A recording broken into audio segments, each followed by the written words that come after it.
Welcome back, everybody, to WCS Premier League Season 1. We are currently in the last group of the round of 32, Group H, where we just saw the Australian Terran Igoos 2-0 the Chinese Protoss Max Z. We're headed into the next match of the day, and it'll be a clash of two Protoss, Welmu and HuK. HuK has been a huge fan favorite since the beginning of StarCraft II with numerous premier titles under his belt, and though he hasn't had the same results since, he still remains one of North America's top contenders. Welmu has done extremely well over the past few years, doing consistently well in Premier League, having not dropped out of round of 32 ever. We'll see if Welmu's consistency will prevail over HuK's top 3 control. Until then, let's head over to our commentary team, Rotterdam and Nathanius. We will see indeed. I am very hyped for this one. Two Protoss players, Nate, that I've always loved watching. Welmu has been incredibly consistent in WCS Europe, and HuK on the other end has been very consistent in WCS America. He's never won all the way. I think a round of 8 in Season 3 of WCS America was the best result he's ever had. But he's been present all along, round of 32, round of 16. He's been so consistent in the North American scene. Even during his down periods, as people like to call it, he was still qualifying for the main event, which is already a lot better than most American players could have said back then. Yeah. The other Americans, aside from HuK, haven't quite enjoyed the same success. This is a matchup that I don't recall seeing terribly often. Rotterdam, they have HuK actually never played against each other, Nate. There you go. That would explain why I haven't seen it very often. At least according to HuK, and I actually walked up to HuK. I was like, hey, when's the last time you played against Welmu? He's like, nothing that I can remember, but I'm sure we played sometime somewhere because we are both like always around. I was like, no. HuK said you didn't. He's like, well, then maybe we didn't. Welmu on the other end, 7th Premier League appearance. That is pretty freaking amazing on its own. Defeated Beastie Cutie 3-2 in his challenger match to qualify. And he has won multiple Finnish tournaments. But of course, I think the runs that he had in WCS Europe over the last 2 years, Nate, those were even more impressive than winning a couple of national tournaments. Yeah, that challenger match against BC Cuties, I remember, was quite a scrappy one. And then, of course, you've got HuK, who's also making his 7th Premier League appearance and took out another very well, I'd say, established American Protoss player, State, in Challenger, another pretty close series. Yeah, that was a very fun series, actually. I remember watching that on the edge of my seat. I thought it was very fun. It's going to be a lot of PvP today. I think both players are pretty confident going into this matchup, but of course, you know, there are very few Protoss players who come out and say, hey man, I love this matchup, I've got this. Like, the only one who ever did that was Oz, and then he went on to lose the next 7 PvPs he ever played. So, you know, everybo's like, alright, we're not going to be like Oz. We just say, like, I am remotely confident in this matchup. It's okay. Yeah, you know, it's okay. It's like, you know, I like PvP myself. Like, when I play Protoss, it seems to be, you get a lot of scrappy early fights if you like to micro small numbers of units. I know I've seen the hashtag Roddy Micro myself, Kev, I know. It's so real. When there are 3 units out on the map, Nate, there's nobody better than me. Well, but as soon as we pass 3 units, then there are a lot of people that are like way better than me. Well, we'll have to see if we get that far. For this series, we're going to kick things off on Catalina. Then we'll be playing on Voni Research Station and Rotterdam. I know you've been waiting to hear this. No, don't say. The third map, if we get there, is Secret Springs. You what? Yeah. No. We could see Secret Springs in an official WCS match. You know, I know we haven't talked about it yet today, but actually I think there's... I was about to say, if we ever will see Secret Spring in the round of 32, it's probably in a PvP where both players just rather veto something else and they kind of rely on the other player to veto Secret Spring, and then suddenly it's like, alright, we'll end up playing Secret Spring. And for PvP, in all honesty, it's not the worst map out there. It's a map that has a lot of service area into the main base, so you could potentially open up with Blink Stalkers. Of course, it's a great Stargate map as well because, you know, the ramp is very small, it's easy to force field, and you have an in-base expand. You know, for PvP, it's not that bad. I want to see this go at least to Game 3 I'd like to see it get to Game 3 just so we can finally see Secret Springs in Premier. That's the dream. It is a debut, right? I don't recall any games. You know. If we are wrong, guys, if it has been played already in the round of 32, please tweet at us. Hashtag WCS. Let us know which game has been played on Secret Spring because I don't remember any. No. And I think I've watched everything. Yeah, as much as I can at least. But I believe the Challenger matches were still played on the Season 3 2014 pool. So weren't too many chances for it to get busted out. It's pretty heavily vetoed, so we'll have to see. Catalina, though, PvP. Kev, talk to me. This is a pretty large map, but 3 players. So Yes. is it the most difficult to scout on, you think, of the 3? No, I actually don't think Catalina is all that bad for PvP. Like, for instance, Deathwing or Inferno pools is like a lot worse, because Inferno pools you can spawn on all 3 other occasions, so all 4 spots basically. And then if you scout right, but your opponent is in the top left, it's like when you're spawning in the left bottom side of the map, it's just like, oh, you have no idea what's happening anymore, and there's so many builds that could counter yours. Catalina, you have that a little bit. But I think Catalina is also one of these maps where you can always open up with Blink Stalkers and a Robo. And there are a few builds that will put you behind a little bit, but overall that is a very solid way to play. And I would be surprised if at least not one of them is going to open up like that, but we'll see. I think this is a map that most pros players like in Mirror, because it's not too coin flippy, and I think in general it's safe to say that there aren't really any build order wins. There are definitely builds that will put you ahead, but nothing should be like, oh god, I just don't know what to do anymore, Nate. Yeah. All right. I'll take your word for it, Kev. We are getting the lobby set up. We are just about ready to kick off our second series of the day. Of course, keeping in mind the winner will go up to face off against Aigas, the Australian Terran, and the loser will drop to play against Max Said in another PvP. That's going to be the next series, Nate. 2 Which PvPs of these guys, in a row. Kev? Who of these 2 wants to play PvP more than PvT? I would say both. Right. Terran's pretty good in the current map pool, Nate. But I do think that obviously right now you do want to play the PvT, because that would mean that you're going to play in the winner bracket match, and you will have one more shot in case that one could potentially go wrong. I think this is a very even matchup. I think most Europeans will always say that they favor Welmu in this one. That's just because the Europeans have a lot of pride amongst each other, and you know, I'm a Europe best server. I think a lot of North American fans definitely believe in HuK over here. I see this as a 50-50 one. It's been a little silent, I want to say, about or around Welmu over the last few months, and I spoke to him about that as well. I was like, hey, what you been up to? He's like, well, I was just not really feeling it anymore. He's like, I've been grinding so hard. He's like, I've always loved competing in the tournaments, but the practice on a certain point, it just really got to me. So I felt like I wanted to get away from the game for a little bit. And he said and I quote him here, he's like, oh, November? No, wait, the month before November. I forgot which month it was. I was like, October? He's like, yes, October. He's like, from October till January, I did not play anything other than official matches. He's like, but since January, like late January, I've started to play a lot again. He's like, and I'm starting to really enjoy it. I feel pretty good about myself now, because sometimes taking a break from the game does help you to come back even stronger. All right. Well, I can definitely understand that. Getting a little bit of space to clear your mind, think about things. We are loaded in to game number 1 of our second series.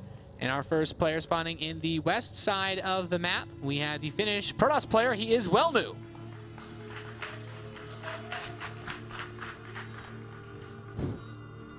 And on the top side of Catalina, we have our blue Protoss representing evil geniuses. It is HuK.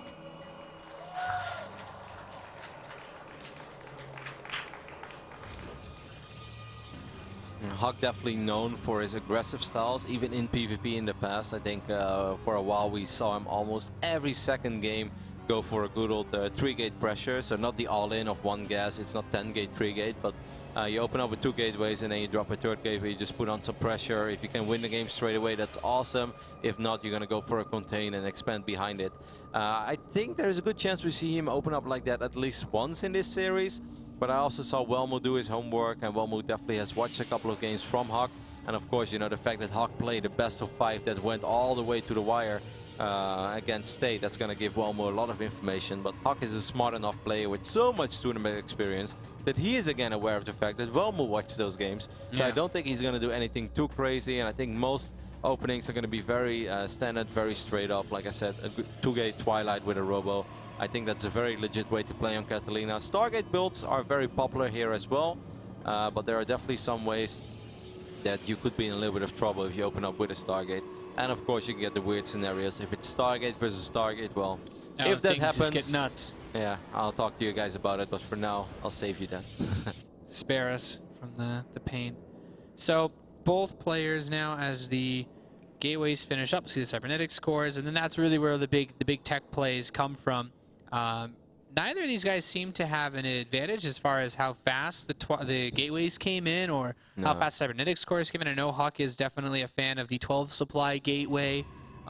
Some players like to go for 13 supply, just get that extra probe out. But the legends drop the gate at 11.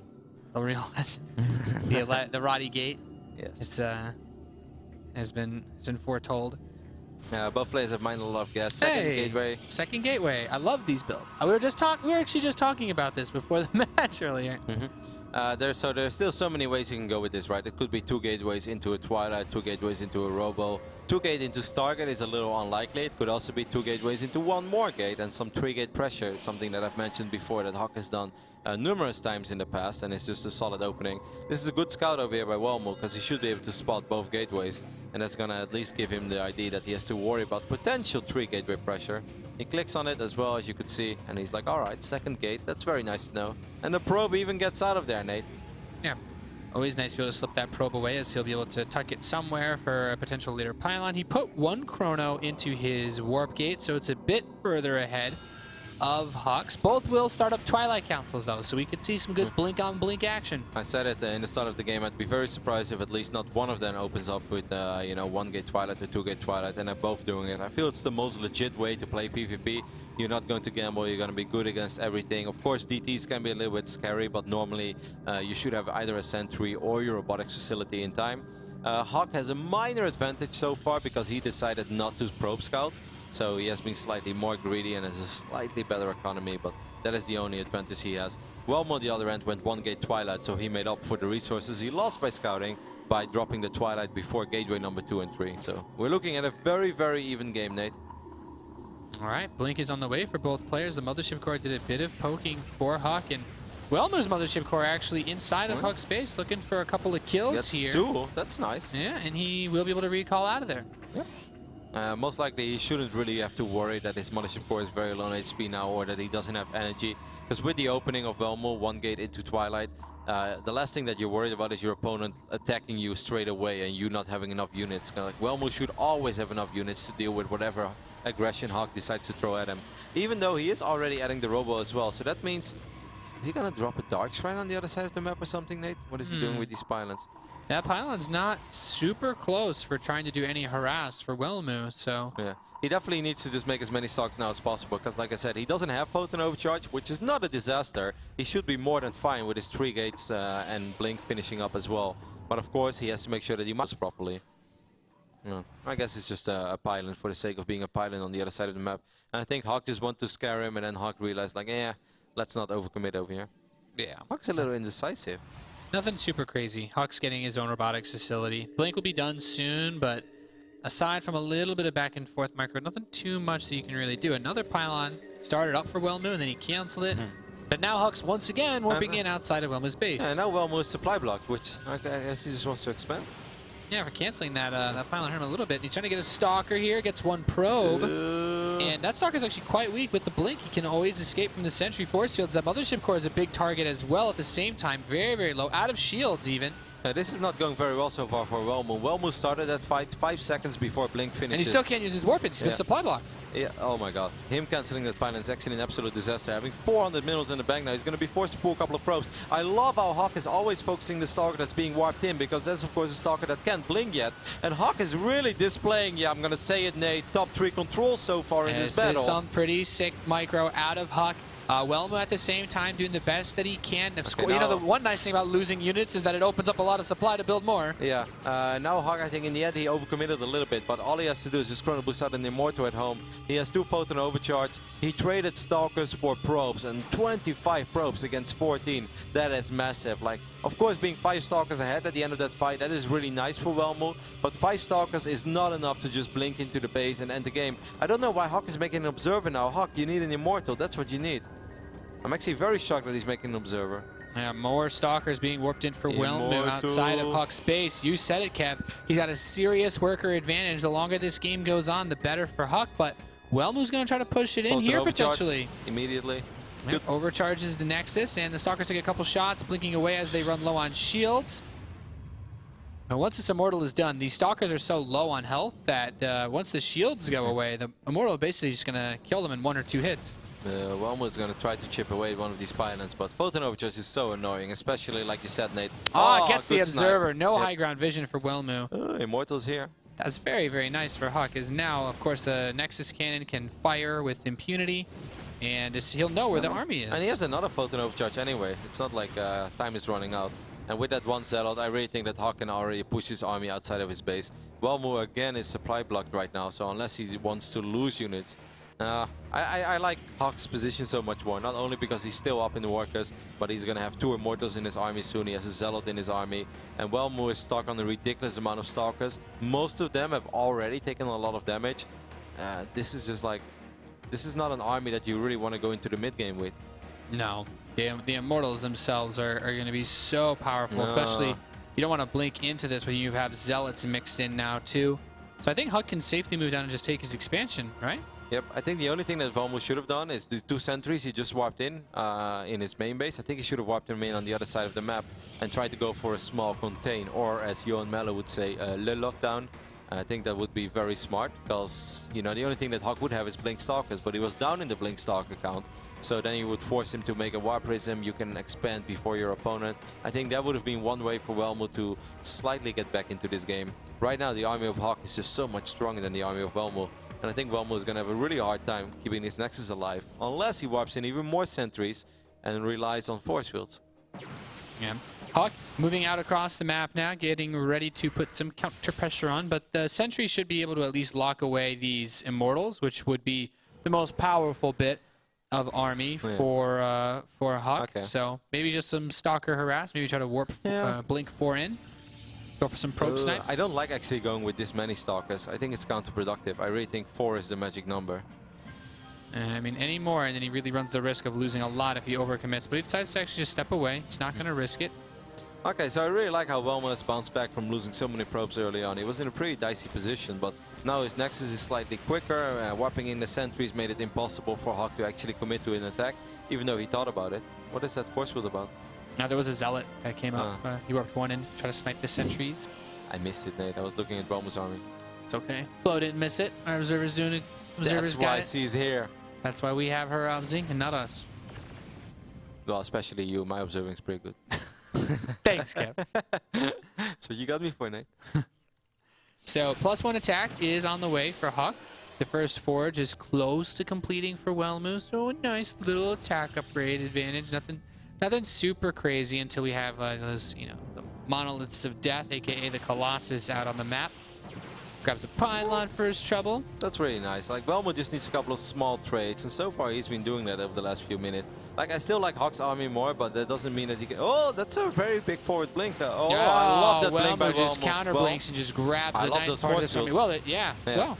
Okay. That's actually a really good play on both sides. I'm not sure if that was a bait all along by HuK. I really thought he was just wanting to chase. But then sick bait. Yeah, nah, I don't think you can plan that all along. I don't think he could have ever anticipated that blink from Welmu. I know he'll counter blink onto my small blink, and then I could force field him with his cooldown. So in the end, that was a pretty even trade.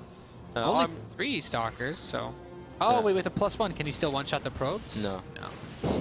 Right. I wasn't sure if there was some like magic here that like HuK was about to blow my mind, like 3 Stalker harass, because he always see 4. The day you get +4 damage for a +1 attack, Nate, that's the day that everybody plays Protoss, trust me. Yeah, well, there's the reason why you're the PvP expert here, Kev. No, yeah, that was kind of silly. I'm not sure why. I guess he just lost all the other Stalkers and didn't want to have another one, but he forced out a Photon Overcharge and he got like 1 probe over there. Yeah, Welmu actually didn't replace that probe that he lost. So now he's only mining off, you know, his bottom assimilator with only 2 workers. Huh. I could in the long run end up costing quite a bit of gas. That really hurts. Yeah, I will say this, right as Welmu's pylon is about to be cleaned up, I was going to say it's like really nice for Welmu that he was able to have a pylon on the map this long, whereas HuK never really got one anywhere remotely close to Welmu's base once he was pushed out of the natural expansion. And Welmu's also doing a reasonable job of both players actually of throwing these hallucinated Phoenix at each other so that they can stay up to date on what's going on in each base. This is really interesting because Welmu scouts now. He's like, all right, my opponent's going for charge and Archons immediately, while I am the one that's going to go for Colossus. Now, of course, if you only have 1 or 2 Colossus, then I really like the Zealot Archon Immortal mix. If the Colossus count goes up to 3 or 4, then I really prefer to be the Colossus player. It's a preference thing. There are a lot of people who just rather always open up with Immortal Archon, and then there are a lot of Protoss players who always rather open up with Colossus. Of course, with Immortals and Archons, I think in general you have a little bit more safety to go up to 3 bases before your opponent does, and that is why HuK is already going up to 3 bases. As Colossus are very strong, but only in big numbers, and you know, if you flank them, then they are not that strong anymore. But eventually, you know, having a Colossus advantage when the armies get bigger, that is really going to help out Welmu again. So I really like this PvP so far. It's been very back and forth, where I thought in the start of the game, HuK almost dealt game-ending damage, but Welmu has done a really good job crawling back into this game. But now HuK is doing a really good job in still banking on the minor, you know, advantage that he created for himself early on. Yep, getting that third base saturated now. Very nice for the Evil Genius Protoss player. And Welmu just now starting his third. Other things to note, the +2 was still done a little bit faster for HuK, but Welmu's going to have it close. Charge should finish pretty close for both players as well. Something super crazy aside from the Colossus choice. But this is a really big moment right now. If HuK actually decides to go all out and try to cancel this base, you know, if he gets it, that is massive. But the Colossus number, I believe it's at 3 now. If Welmu sees his army coming, but he didn't yet, this is actually a really big deal. If Welmu would have seen his army coming, I'm convinced that if he positions his army correctly, he would have absolutely been able to kill this army and prevent that army from getting out. I know there is a mothership core with this army, right? Yes, there is. But I think Welmu's going to be too late, and HuK's just going to recall.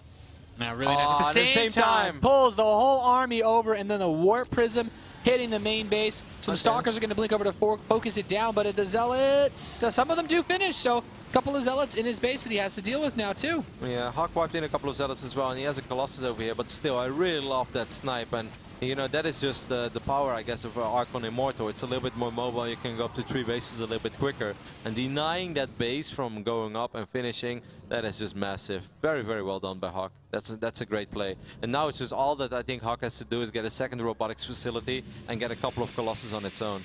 Because right now, of course, in a straight-up engagement, you know, if the Colossus are very well protected, then this army of Welmu is pretty scary, and HuK does not have a single Colossus.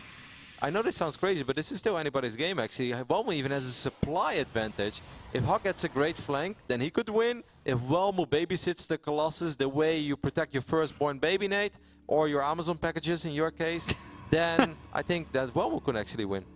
As I say, the Zealots are mostly behind the Immortals and Archons right now for HuK's army. He'd love to fight him in this open point. Even going to hallucinate some additional Colossi. Okay, I'm kind of worried again for HuK. I'm not sure how he wants to fight this. How many time wipes do we have for Welmu? We have 2 of them. Here we go. 4 Colossus donate against 0. Yeah, he paused the the Guardian is pretty sick. Okay, coming in, he's got the flank, heading down that ramp by the third base. The Colossi not able to hit the big chunk of this army that's moving up from the front. And at the same time, of course, Welmu does have his pylon here to instantly reinforce into the battle. Very nice for his Zealots, because the Archons are distracted by those, and his Colossi are able to fire at will. Really good micro, though, by Welmu. He saves one of his Colossus. The other one is low in SP, saves that one as well. HuK had 7 Immortals going into this fight, but in the end, Welmu did a good enough job in babysitting those Colossus. And wow, Welmu just suddenly still wins game number 1 on Catalina. What an awesome PvP to start the day off with, or at least the day of PvPs, as we're going to see quite a few of them today. Man, I really enjoyed this game. I thought it was awesome all along. Yeah, man, the power of the Colossus, not to be scoffed at, to say the least. A really, really good job there, Welmu, just maintaining the proper army composition to win against all odds. I mean, in this phase, like, I love how he was sniping those Stalkers that were being wiped in, and HuK just killing 7 or 8 probes in this phase in the game. And even when you're down 5 Stalkers at the end of this fight, that really doesn't mean all that much. Like, I think any Protoss would have said, like, hey, I love HuK's position over here. You know, 25 workers against 13. That's massive. And a lot of these Stalkers from Welmu were low on HP, so they would have been low on HP throughout the entirety of this game. I think one mistake that we can, you know, fault HuK for is opening up with Archon Immortal Zealot is definitely not the wrong choice by any means, but I do think that there were still scenarios where he could have dropped that Robo Bay a little bit quicker. I think it was just pretty damn late. Faster transition in a Colossi definitely would have helped with that a lot, as Welmu basically had his whole army in a ball, really. That's kind of how the Colossi forces work. It's kind of sad because, like, the Nexus cancel was an awesome play by HuK, but that also triggered Welmu's like, well, you know, I can't really go up to 3 bases now anymore. I'm going to be too far behind. So I'm just going to attack instead because I'm in a pretty dicey position now. And because HuK made a good play, he forced his opponent to attack, and then in the end, Welmu was able to make it work. I mean, great micro. Look at these 2 Immortals that try to snipe the Colossus, but then Welmu's like, nope, not today, sir. And he also saves the other one in the front. And then suddenly there's nothing else anymore to protect those Immortals. Was a really those cool weak Stalkers from the beginning of the game, too. Yeah. All of them there. All heroes of war, Nate. Every single one of them. Made it through to the very bitter end. Map number 2, Voni Research Station. We are just about loaded in, ready to kick off map number 2 here at the WCS Premier League. Group H. Yep. Can't wait to see how game number 2 is going to be played out between these two awesome Protoss players over here at the 6 o'clock position of Voni Research Station. We have our blue Protoss representing the evil geniuses. It is HuK.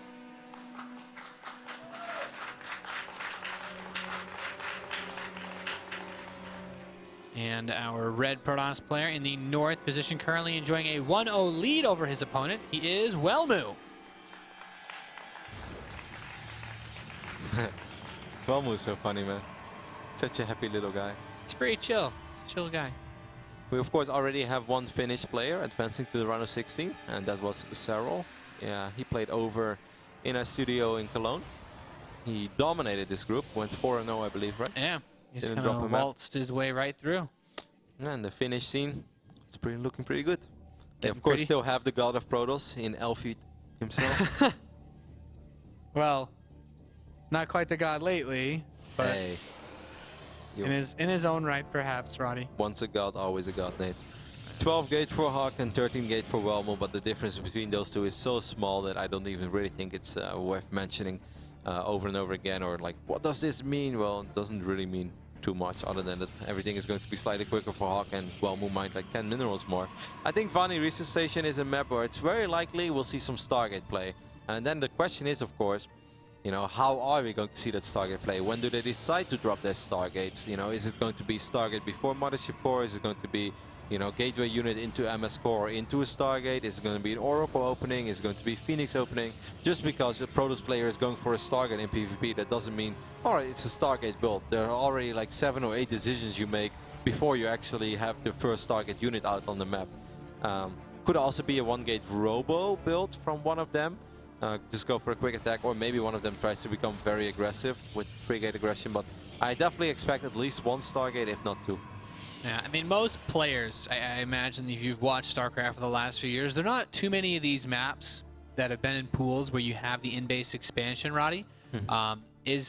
Is it more of a viable option? Like, are the aggressive plays in PvP still strong enough that you don't think you can really safely get a quick? You can't like just 1-gate expand on these maps? Because oh no, you definitely can. The thing is just a 1-gate fast expand, and most of the time you have to follow it up with a Robo because you have nothing to scout. So you go 1-gate fast expand Robo, and then if your opponent open up with a very quick Stargate, well, you have nothing to deal with Phoenixes. So Yeah. it's like, even you're gonna have a much quicker Nexus, and you will have more workers. Phoenix will just like you know, destroy you throughout the entirety of this game. ooh, Wow. you gave that probe a nice little hug. Couldn't handle the pressure though. Very quick Stargate by Welmu on the top side of the map. So I feel like my question is being answered here, Yep. because if he opens at the sentry, 2 sentries, and then Welmu gets a quick Oracle, that Oracle can kill the sentries and perhaps a few probes, no? Oracles are not bad, but I think Phoenixes would be much better. I'd be surprised if Welmu opens up with an Oracle, but maybe. Okay. As the non-Protoss, I'm just trying to understand your perspective here. So he's, yeah, okay, there's the Nexus for HuK, and it is a Phoenix. It's literally the scenario we've just been discussing. So this is a very interesting and fun scenario. A lot of people will probably think like, hey, this looks pretty good for HuK, right? He's going up to 2 bases, while Welmu is producing Phoenixes. There's only so much Phoenixes can do. You know, players like Welmu, they are so good in controlling their Phoenixes that they are going to be just an absolute nuisance for HuK. And oh, Welmu dropping such a quick Nexus behind this. I really like this for Welmu. I'm not going to go as far to say that this is a build order loss, but it's absolutely inevitable that HuK is going to lose 5, 6, 7 probes, you know, over time. And Welmus is going to create not only a worker advantage for himself, above all, he's going to have all the vision in the world, and he's going to keep HuK on his side of the map. Like, if HuK would have followed this up by a Twilight, that would have been slightly better for him. But the thing is, nobody goes 1-gate fast expand into Twilight, because then if your opponent opens up with Dark Templars, you're straight up dead. Yeah. So that would just be gambling, and HuK is a pretty responsible player in PvP. He does drop the Stargate immediately behind this after he saw, or the Twilight, excuse me, after he saw that the Phoenix was real. He's like, alright, that was not a hallucinated Phoenix by you, that was a real one. So he's still dropping a pretty quick Twilight, but I like this for Welmu a lot. He's gonna have way more map presence, he should have a better economy in a couple of minutes.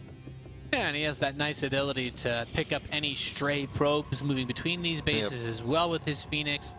And I think most importantly, like what you said, is having the map presence. HuK shouldn't really be able to get anything out of his base without Welmu knowing about it. like I said, it's inevitable that HuK is going to lose workers. He just lost 3 workers despite even dropping a photon overcharge. There's just absolutely nothing you can do if you're HuK right now. Your units are too slow, and even if they're in the right position, like 2 Stalkers and a Sentry are not going to kill a Phoenix. Phoenix are not the most beefy units in the game, but they're also, you know, they don't die very quickly against Stalkers because they're light. So they don't really take a whole lot of damage from a lot of things. Yeah, they're just strong enough to be very difficult to pick off as they swoop in and grab a few kills now. HuK starting to saturate his natural expansion. The hallucinated Phoenix pokes, but doesn't really end up actually going in and seeing too much. There's a robo facility and a forge now getting +1 for Welmu, but nothing super crazy. I mean, look at the worker count right now, Nate. We're looking at 35 probes for Welmu against 26 from HuK. HuK was the player with the quicker expand. Of course, you know, it was very unfortunate for HuK that Welmu went for an expand that quickly. He dropped that Nexus even before the first Phoenix made its way across the map, I believe. Welmu just getting the better end of the build orders over here. And of course, so far, awesome execution of his build. It's never just the build, but he's just doing everything right. And HuK, well, there's not too much he can do. This is a very frustrating position to be in. Getting some damage on that mothership core. He's going to pick up a few more probes, and Blink is so close to finishing for HuK, but just not fast enough to deal with this. And so, Welmu, what does he need to do from here to secure his advantage moving forward? I would say just continue doing what you're doing. You know, get a Colossus out, try to fly around with those Phoenixes, make sure you have enough gateways in case HuK suddenly decides to throw a random attack at you. But other than that, right now, you know, the ball is not in Welmu's corner. Welmu is just like, hey man, this game's been going fantastic, so I'm just gonna keep doing what I do. I will go up to 3 bases, probably before you go up to 3 bases, and even if I see you go up to 3 bases, I'm just gonna do the exact same thing as you do, but I have a way better economy, so what you gonna do about it? Yeah, HuK trying to blink out and get them, and I guess that makes a lot of sense, Kev. Is there, just humor me for a bit here, is there a bad move Welmu can make? Going for a 2-base attack when he doesn't have to. Especially because it's very hard to attack into the main base and finally research station. Like Welmu might, you know, if he would be a less experienced player, he might just think like, hey, this game's been going awesome. I'm just gonna get 2 Colossus, I'm gonna run up that ramp into the main base and I'm gonna win. Man, that's a really smart play. He's really getting inside of his head now. Yeah. But I don't think that Welmu's ever gonna attack. He should be aware of the fact that he doesn't have to attack. I think attacking on 2 bases would be a mistake for Welmu, but like I said, he's so good, he's not going to do that. Yeah, a few more probes you picked off, and still none of these Phoenix dying. These have been cost-effective, to say the least. Yeah, man, Phoenix are just extremely good units. And for the people who wonder, like, well, if this build is so good, Roddy, why doesn't everybody do this build? You know, if somebody opens up with Dark Templars or somebody opens up with very quick Twilight, then it's already, you're looking at a different game, because then suddenly you have to use your units defensively. But against the 1-gate fast expand Robo, this is probably an ideal scenario to open up with, like Welmu did. Yeah. Like, it's not always, and like some people really hate playing Phoenix against Phoenix as well, so they rather avoid it and just go for a Twilight build and put on some aggression while probing up on the other side of the map. And then if the Phoenix player decides to send his Phoenixes across the map, then the Blink Stalkers could theoretically blink into the base and or kill go, him, yeah. or go super aggro. So this is not always the best build, but I do really love the build that Welmu went for, and I even love the execution more. Yeah, he's very well controlled the pace of this game with only a handful of Phoenix. He's been in the driving seat the entire way through. He's getting out his 3rd Colossus now. HuK also going for Colossi, but Welmu's a little bit further ahead on that +2 attack. His extended thermal lance will be done faster, and his charge will also be done faster. He's getting ready to already start putting out some Archons as well later on. Yep, Welmu just had a way better economy throughout the entirety of this game. Right now, the worker count is relatively close, 49 against 47. But of course, Welmu is going up to 3 bases quicker. He has a stronger army. Blink. Yeah, gets another Phoenix. So the Phoenix phase has finally ended. Roughly, you could say 13 minutes into this game now. But, you know, this army they were worth. Yeah, this army doesn't lie, Nate. These are, the hips of these Colossus don't lie either. And their lasers, they speak the truth. Yeah, that's definitely the burning light of justice comes out of those things, man. Seen enough Marines die to them to know that. It's a very powerful army. And HuK, so moving into Archons this quickly for HuK, is this his way of saying, I can't beat you, going for the same thing that you're going for? Or does he have to mix it up a bit? Yeah, I think it's more just that he had some extra gas to spend. Like, it doesn't mean that much. It's more like he only has one robotics facility, so he wants to make Colossus. And obviously, you know, the ideal mix is Colossus, Archons, and Immortals, a nice mixture of all three. But right now he doesn't have any Immortals, so he's just like, I'm just going to make some Archons. With all the gas that I have extra, I'm going to make Archons. From the minerals I have extra, I'm going to make Zealots. And of course, the additional resources will always go into Colossus. But this is a scary army from Welmu. You know, I mean, Welmu has 16 Zealots in here. Can the Archons get the job done against these with the Colossi help? Or is there too much of a backbone with the Immortals that Welmu has? HuK has about to... I mean, it's very close. I love Welmu's position way more, but... I know, I like to believe for HuK, but I think it's going to be an extremely difficult hold. He has 3 Colossus, has 1 less than his opponent. He's just wiped in 2 more Eye Templars. They have to morph into an Archon as soon as possible. That's exactly what he does. He forced out a Photon Overcharge. He has a couple of Blink Stalkers that are not going to be extremely useful. I think Welmu is just going to try to sing this one out until Photon Overcharge expires. No, that's a good time warp. I mean, Welmu walks into it. There's a flanking force on the left side. Yeah, that time we're blocking the Colossi into place. All of HuK's Colossi have been able to freely fire this entire fight. Now his are being targeted down by Welmu's, though. HuK dropping through all of his Colossi. Still 2 remain for Welmu, and this is where, well, he wins. GG. Yep. HuK taps out, and Welmu will move on to face Aigas in the winner's match. This was definitely a very interesting PvP series that spiraled out of control very quickly. Game number 1 was wild, where I felt HuK was pretty much in the driver's seat for the majority of the game. And then once again, like kind of an unfortunate moment where he makes a good move that forces his opponent to attack. And it backfired, you know, because he wasn't able to deal with the counter-attack immediately. Game number 2, well, I've been talking about the builds for like 12 minutes straight, so I don't really have too much to add, unless you want to ask something. That's the benefit of casting a PvP with you, Kevin. Like, you just sit here and pick your brain all day. I don't have to worry too much. You know your stuff. But I think did a very good job of explaining how things kind of went. I'm like, I mean, in my opinion, because I might try to play Protoss, I'm like, well, I feel like I should be able to fast expand on this map. But now I'm just going to open Phoenix and hope the other guy fast expands. I mean, the fast expand is definitely not bad, because, for instance, if your opponent would open up with a Twilight because he thinks you're going to open up with a Stargate, and then they open up with Blink Stalkers, and then you go 1 gate fast expand with a Robo, then you're like... It just goes... So that's why people hate PvP. Yeah, it's the Illuminati, no? It's a triangle of build orders now. You know, it is what it is. Also, it's not all about the build orders. I really don't want to contribute everything to the build, because Welmu did play very well. You know, he had excellent Phoenix control. It happens so often that you look away and then suddenly you lose a Phoenix or your opponent becomes more aggressive. But Welmu just did almost everything right. He was in on game top of 2. everything that game. Like, he killed 14, 15 probes while not losing a single Phoenix, despite, you know, a couple Photon overcharges going down. And also, you know, that's a different discussion, but HuK did go for Blink to deal with these Phoenixes. There have been a few Protoss players in the past that said, I don't think you should ever go into Blink against a Phoenix player, because that already puts you behind, because then by the time you have Blink, Blink is not that good anyway anymore. But he even went for Blink, and Welmu still kept those Phoenixes alive. So just really well done by Welmu. Yeah, very well done. Like I said, he'll go on to play against Aigas. He'll have to do some PvT. Of course, that's all Aigas has been preparing for. But HuK will drop down to play in our next series. He'll be going up against the Chinese Protoss Max said. Some more PvP. We didn't get to see Secret Springs. We didn't. That's right. Well, maybe later today. For now, we're going to head over to Sue to see what he has to say about that series. Thank you very much, Rotterdam. As our commentary team just noted, our next 2 matches are set. The winner's match will be between Aigus and Welmu, whereas the lower bracket match will be between Maxed and HuK. Keep your thoughts coming, guys. We want to see what you guys are thinking on all the action that has happened thus far. Hashtag WCS on all social media, Twitter and Facebook. Of course, show some love for our sponsors as well with Gigabyte and BenQ. And when we come back after this break, it is elimination time. Will it be Invictus Gaming's Max Said or Evil Genius' HuK? Stay tuned.